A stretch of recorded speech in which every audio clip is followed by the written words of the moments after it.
Agent Avenue from Nerdlab Games is a new, basically two-player game. You can play with 3 and 4, but it is basically a two-player game.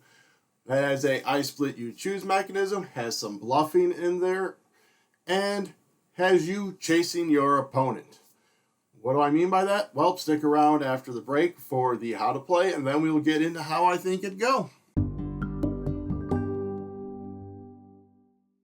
Here we are set up for Agent Avenue. Each player is going to choose a color and sit on that side of the board with their meeple on their starting home. Each player is then going to get dealt 4 cards and putting the remaining cards off to the side as the agent deck.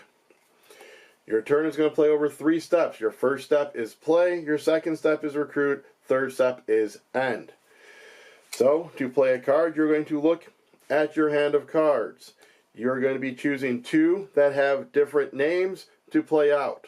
Alternatively, before you play a card, you can instead choose to discard a card to draw a replacement.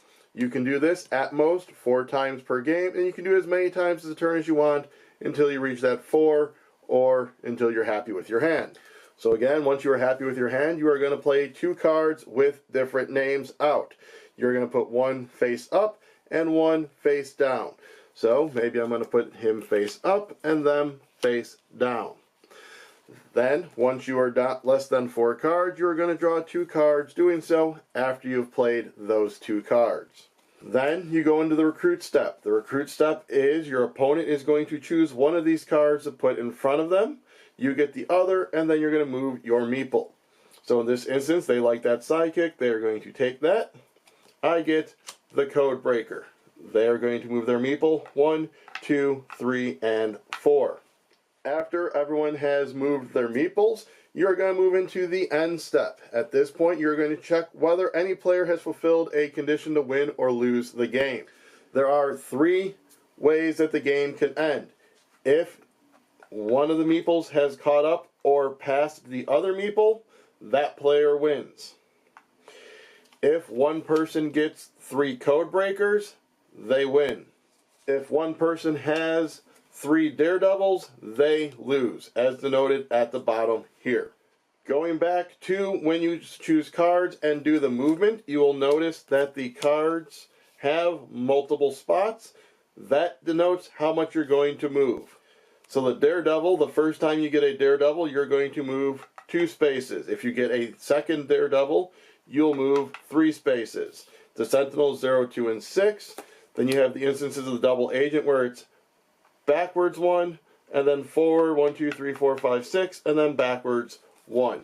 So you are going to be going back and forth, taking turns until one of those 3 conditions are met.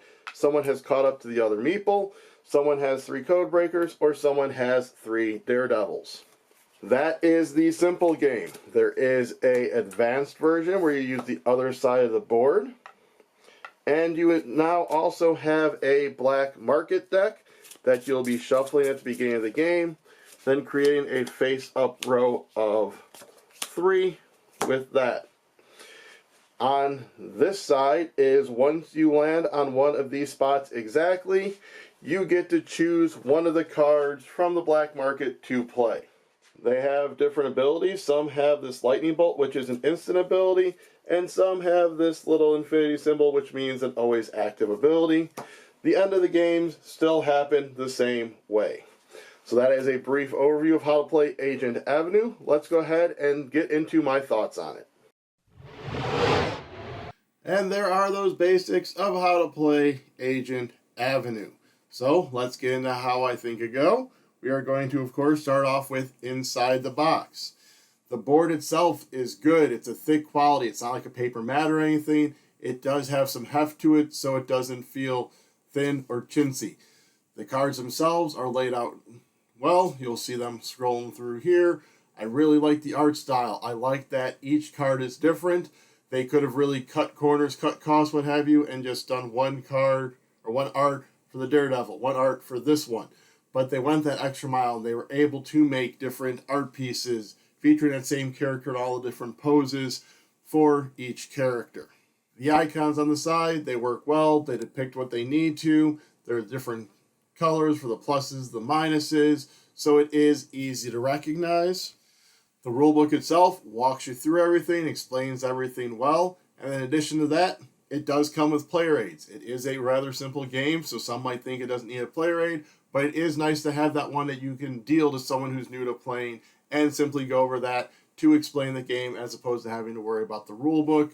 So it is just that nice little touch, and then that way with the black market one as well, there is that little advanced type of game on the other side. The box itself, I think I would have preferred to be a little bit smaller, possibly having a fold-in half board to make it a little bit more portable, because I do understand the board is what is adding to the size of this, but even with that board, it's not too big and cumbersome, where it still does feel fairly portable, just throwing it in a bag. Just if it was that little bit of smaller, it would have just added to that portability to it. But otherwise, everything in the box is really nice, especially like those player pieces. They are big. They're chunky little shaped meeple wood figures that work well and have the differentiating colors and shapes. So if you can't tell what color they are, there are the different shapes. Moving into the two-player experience. Well, it's a two-player only game, so that is the experience. I mean, there are 3 and 4 player rules, but in essence, that is just team rules, and it is still basically 1v1. It's just, if there's 2 players, then they'd be each playing a card as opposed to one person playing 2 cards. So that is really honestly the only difference. But as this is a 2-player game, that is what the primary experience is. And that experience is a good back and forth bluffing type battle. It implements 2 mechanisms that you don't typically see in 2-player only games of the bluffing and the I split you choose. And it really does a good job of implementing it well into that 2-player experience. The gameplay itself, it's very simple, it's fun, it's fast, it's literally, just put a face up, put a face down, and go. Even when you go to the advanced game with the black market sideboard, it doesn't really add any complexity. It just kind of adds that layer of strategy of, well, I want to try and land on this black market spot because there's a card out there I really want to get. So even the advanced side isn't going to be more complex. It is actually going to just be a little bit more strategic. I will also say this is a game with the gameplay that puts in 2 mechanisms that we don't normally gravitate to, of the I split you choose and the bluffing. Those aren't typically games that we like, but in this one, it works well. And I think it's because of how quick the game plays, how much you can maneuver those cards with it, and how, just because you get stuck with a card doesn't necessarily mean it's going to be a bad thing. So I think that this gameplay element of that bluffing and I split you choose just does seem to resonate with us, whereas other games that we've played with those mechanisms do not. And with that, it is a game that doesn't overstay its welcome. It does play fast, and depending on how well you get dealt or how well you choose your cards, it can play super fast. We had one game last, I think all of a minute and a half, because just the way the cards laid out, I just, bam, wrapped around and caught Bry really quick. So overall, like I said, this is a fast and fun 2-player game. It can be extended to 3 or 4 by playing teams, but at its heart and in its essence, it is a 2-player game. Also, when we've played, we've never played just one. We've always done a best 2 out of 3 because of how quick it plays. Even if you go through most of the deck, you're still looking at maybe a 10-minute game. So playing 2 or 3 of them doesn't even seem that long. It is one of those ones that I can definitely see us grabbing as we're waiting for like dinner to cook or for dinner to come, or one of those like kind of small little in-between times like that we can just throw it on the table really quick and play it. And with how simple the rule set is, it's not one that we'd have to really look through the rules and refresh ourselves, because it is very natural. It all makes sense. It's very easy to remember.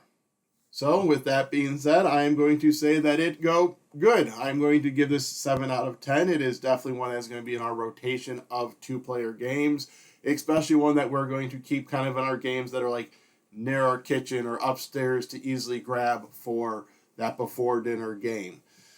So that was Agent Avenue. That is how it go. Now if you could please head down below and hit like, subscribe, comment, share, and ring the bell for the video for the channel. Get it out there. Let me know which color you would be playing when you play. Will it be green? Will it be blue? Also, while you're down there, you can check out our Ko-fi, where you could go ahead and help support the channel by buying me a drink, and we can toast to the game that is Agent Avenue from Nerdlab Games. So, Until next time, find that agent.